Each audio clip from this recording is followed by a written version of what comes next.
No ha caído bien, Víctor, la decisión del gobierno de seguir aumentando su endeudamiento, a pesar de que había hace pocas semanas dado a conocer cuál iba a ser su marco fiscal de mediano plazo.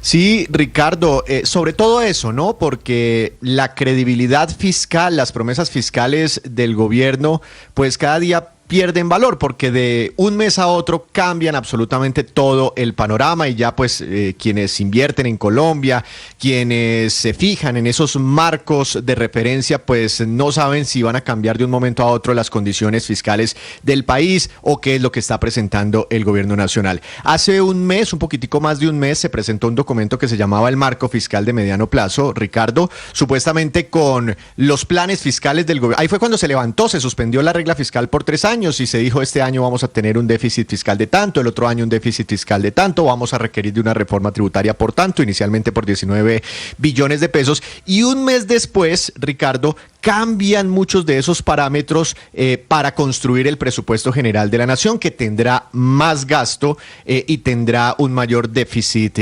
primario. Y eso en la práctica es lo que, digamos, no cae muy bien entre los analistas, los inversionistas, porque no solo se están cambiando, si fueran para mejorar los indicadores, pues bueno, pero se están desmejorando, se están deteriorando muchos de esos indicadores. Una de las advertencias las hace el Comité Autónomo de la Regla Fiscal, dentro y entre otras, pues además dice que con estos cambios de un mes para otro, lo que no es responsable con la institucionalidad fiscal del país, pues va a ser más difícil hacia adelante volver a ajustar las finanzas de la nación. Y este tema seguramente, Ricardo, pues también será objeto de discusión hoy en la Junta, en el interior de la Junta Directiva del Banco de la República, que toma decisiones sobre tasas de interés, pero que este tema fiscal en ciertos momentos ha afectado las posturas sobre las tasas de política monetaria del banco emisor de nuestro país. Y es que, Víctor, tenemos sobre la mesa una situación fiscal compleja, eso no es un secreto, con 2 elementos nuevos.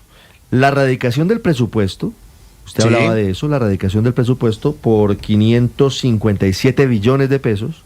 Así es, sí. Dependiendo una parte de su financiación de una nueva reforma tributaria que sería por 26.3 billones de pesos. Es decir, sí, señor, más impuestos para los colombianos. Sí. Pero es que hace un mes, Ricardo, habían dicho: mire, el presupuesto no va a crecer más allá de la inflación. Un mes después, con el presupuesto ya radicado, efectivamente, dice el Comité de la Regla Fiscal, va a crecer casi 5 puntos por encima de la inflación. Entonces, pues, ¿por qué nos habían dicho eso hace un mes y ahora lo cambian? Además, aumentan de un mes a otro los gastos pronosticados para el próximo año en 18 billones de pesos y aumentan el recaudo esperado por esa reforma tributaria de unos 19 billones anunciados hace un mes a más de 26 billones de pesos. Entonces la pregunta es: ¿por qué hacen todo eso? Si al contrario deberíamos estar pensando en ajustar, en disminuir esas cifras, en controlarlas. 807, la doctora Astrid Martínez es la presidenta del Comité Autónomo de la Regla Fiscal. Doctora Martínez, buenos días.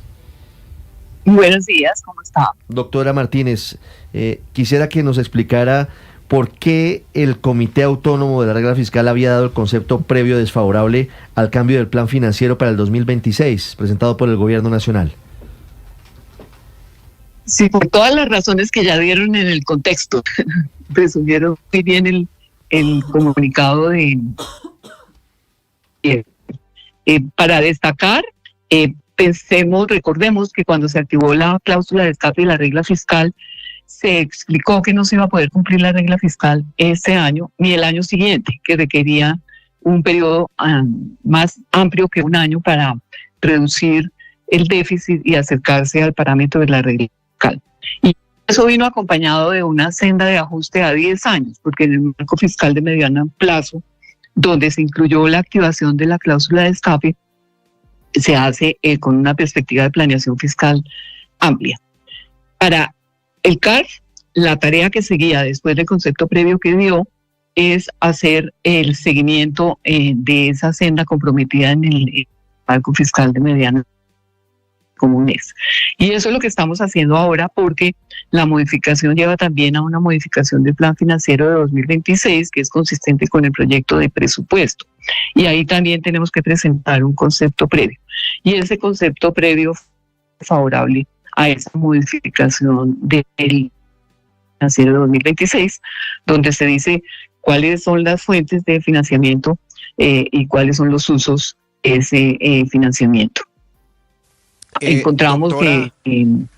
doctora Astrid, ¿por qué hacen ustedes énfasis en que cambiar las cosas de un mes a otro es como tan delicado? ¿Por qué les preocupa que eso ocurra? Sí, más que preocuparse uno en ese caso, nosotros como comité de la regla fiscal lo que examinamos es la justificación del cambio y encontramos que los argumentos no son convincentes y porque tienen relación con cómo funciona toda la planeación fiscal. Después del marco de mediano plazo, el fiscal, viene el presupuesto y el marco de gasto. Entonces nos responden que había unos gastos inflexibles que no estaban debidamente dimensionados, como es lo que tiene que ver con el aseguramiento de salud, los subsidios de energía y gas, que sí se ha mencionado que no estaban apropiados para este año en la magnitud requerida y que no estaba claro cómo los iban a incluir en el presupuesto 2026. El otro argumento de esos cambios es la inversión. La inversión ha sido sacrificada permanentemente en este escenario de restricciones fiscales y el gobierno quiere crearle espacio para cumplir los objetivos del Plan Nacional de Desarrollo. ¿Y hacia dónde apuntaría eso, doctora Astrid? Eso que el gobierno quiere seguir gastando para cumplir el plan de desarrollo, ¿hacia qué sectores apuntaría? Esto realmente nosotros no entramos en ese detalle de en qué se gasta ni qué se debería tocar. El argumento que se da al cumplimiento del Plan Nacional de Desarrollo, reaccionamos diciendo que el plan plurianual de inversiones que acompaña al Plan Nacional de Desarrollo deja muy claro que es indicativo y es sujeto a que se consiga la financiación prevista para ese plan de 4 años. Hasta ahí llegamos nosotros.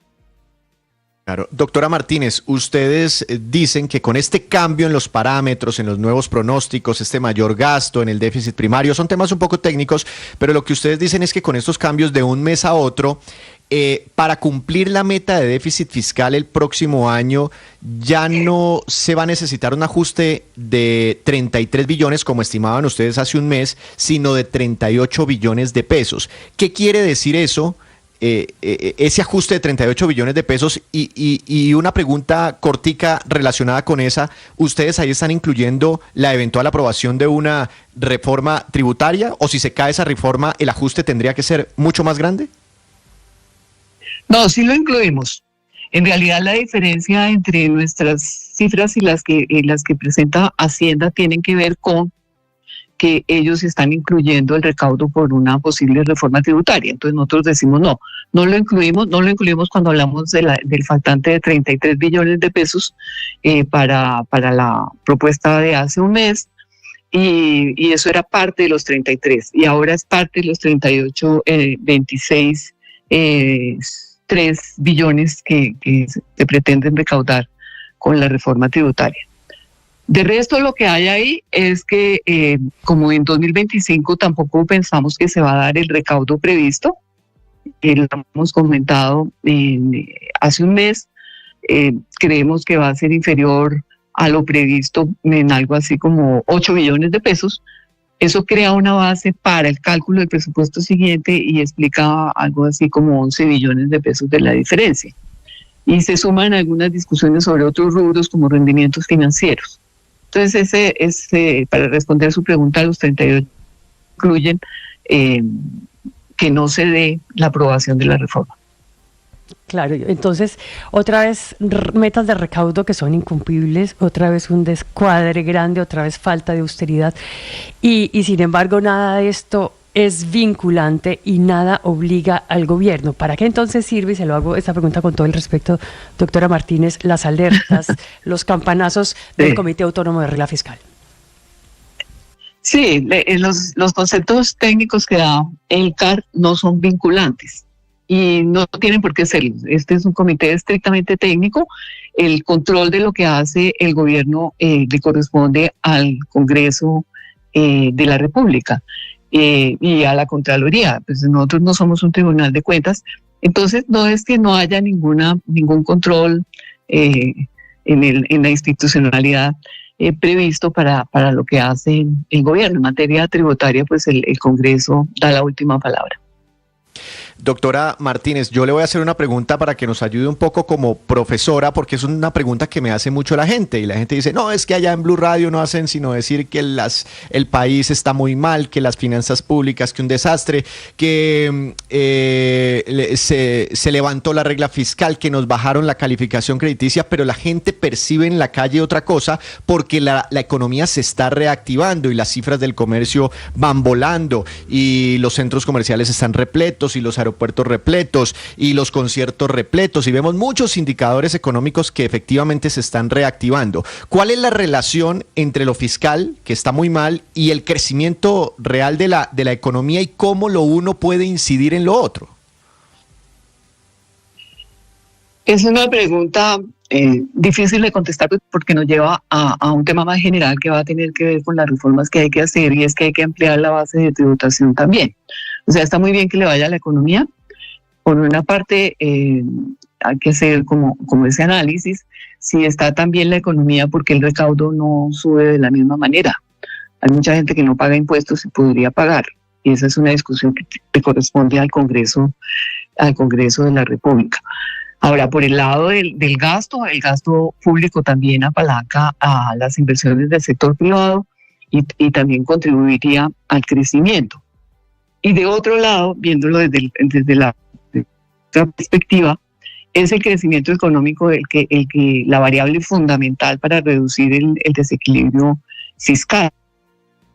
Es una pregunta muy interesante, pero como usted sabe, esa economía informal, del casi 60%, no todo está constituido por gente del rebusque ni nada, sino gente que está al margen de la tributación, por decirlo en términos generales. Está al margen de otras cosas, digamos, no paga la seguridad social de sus trabajadores, etcétera.